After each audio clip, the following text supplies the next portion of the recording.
1.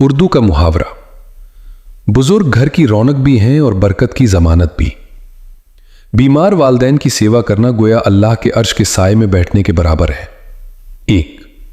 بستر مرض اور رحمت کے فرشتے جب اولاد اپنے بیمار والدین کے بستر کے پاس بیٹھتی ہے تو اللہ کی رحمت اسے ڈھانپ لیتی ہے۔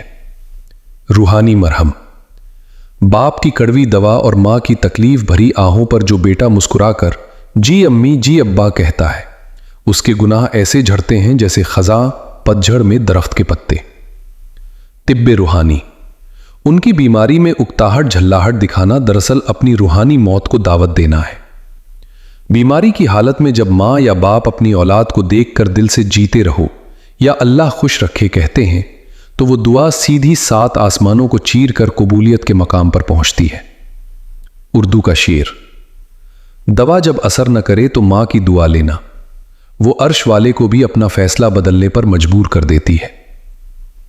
موت صرف جسموں کے فاصلے پیدا کرتی ہے، روحوں کے رشتے کبھی ختم نہیں ہوتے۔ جب ماں یا باپ اس دنیا فانی سے رخصت ہوتے ہیں تو اولاد کے لیے ایک نیا آزمائشی دور شروع ہوتا ہے۔ جس طرح ہم دنیا میں والدین کو تحفے دیتے تھے، انتقال کے بعد ان کے لیے سب سے بڑا تحفہ دعائے مغفرت اور صدقہ ہے۔ روحانی منظر: حدیث میں آتا ہے کہ جنت میں ایک شخص کا مقام اچانک بلند کر دیا جاتا ہے۔ وہ حیران ہو کر پوچھتا ہے، اے میرے رب، یہ کیسے ہوا؟ اللہ فرماتا ہے، تیری پیچھے چھوڑی ہوئی اولاد نے تیرے لیے معافی کی دعا کی ہے۔ اردو کا نکتہ: والدین کی قبر پر جلایا گیا چراغ بجھ سکتا ہے، لیکن ان کے لیے کی گئی دعا کا نور کبھی مدھم نہیں ہوتا۔ نبی کریم صلی اللہ علیہ وسلم نے فرمایا کہ بہترین نیکی یہ ہے کہ انسان اپنے باپ کے انتقال کے بعد اس کے دوستوں اور عزیزوں کے ساتھ اچھا سلوک کرے۔ عملی روحانیت: اگر آپ اپنے مرحوم والدین کو خوش کرنا چاہتے ہیں تو ان کے بہن بھائیوں، خالہ، پھوپھی، چاچا، ماموں کی ویسی ہی عزت کریں جیسی ان کی زندگی میں کرتے تھے۔ جب آپ اپنے والدین کی قبر پر کھڑے ہو کر السلام علیکم کہتے ہیں تو روحانی دنیا میں انہیں آپ کی آمد کی اطلاع دی جاتی ہے۔ روحانی اثر: حدیث کا مفہوم ہے کہ مردہ اپنی قبر میں ایسا ہے جیسے کوئی ڈوبتا ہوا شخص سہارا ڈھونڈ رہا ہو۔ آپ کی ایک بار کی سورہ فاتحہ ان کے لیے وہ سہارا بن جاتی ہے۔ دل کی بات: قبر کے پاس خاموشی سے بیٹھنا اور اپنی پریشانیاں ان سے ساجھا کرنا روح کو وہ سکون دیتا ہے جو دنیا کی کسی محفل میں نہیں ملتا۔ جدائی میں رونا انسانی فطرت ہے، لیکن نوحہ روح کو تکلیف دیتا ہے۔ روحانیت کہتی ہے کہ تمہاری آنکھوں سے نکلا ہوا وہ آنسو جو دعا بن کر نکلے، ان کے درجات بلند کرتا ہے۔ اردو کا شعر: وہ جو کہتے تھے کہ جیتے جی پوچھو اب قبر پر کیوں آتے ہو، انہیں کیا پتا کہ یہ ثواب کی طلب نہیں، ان سے ملنے کی تڑپ ہے۔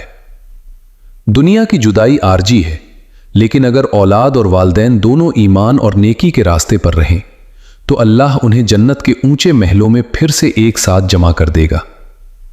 قرآنی بشارت: اور جو لوگ ایمان لائے اور ان کی اولاد نے بھی ایمان میں ان کی پیروی کی، ہم ان کی اولاد کو جنت میں انہی کے ساتھ ملا دیں گے۔ روحانی منظر: کلپنا کیجئے اس گھڑی کی جب جنت کے دروازوں پر ماں اپنے بیٹے کا استقبال کرے گی اور باپ اپنی اولاد کو فخر سے گلے لگائے گا۔ وہاں نہ کوئی بیماری ہوگی، نہ بڑھاپا اور نہ کبھی جدا ہونے کا ڈر۔ اردو کا احساس: دنیا کی ہر خوشی ادھوری ہے، مکمل خوشی تو تب ہوگی جب ہم اپنے والدین کے ساتھ جنت الفردوس میں اللہ کا دیدار کریں گے۔ میرے عزیز دوستوں، ماں باپ خدا کی وہ نعمت ہے جن کا بدل پوری کائنات